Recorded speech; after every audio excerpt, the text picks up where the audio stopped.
Well, tonight 6 investigates the ongoing debate over whether to allow oil and gas fracking in and around the Choke Canyon reservoir.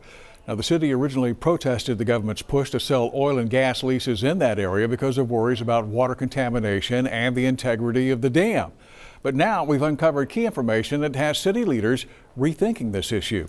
Chief investigative reporter Rick Spruill has more. This ongoing story started last year.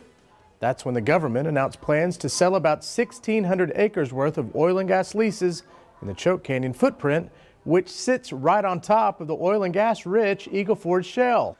Environmentalists protested the plan, and so did the city manager. Lately, though, things have changed. Turns out the city has mineral rights in that land, and last year those rights translated into $5.6 million in royalties.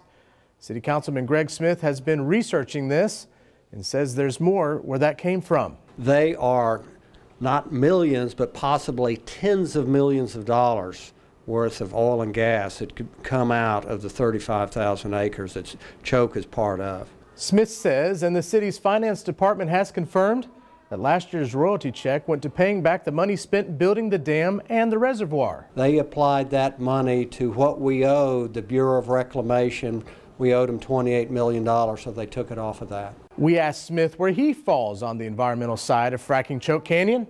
He says that while the city could certainly use those royalty checks, the council and by extension the public should have a chance to weigh in.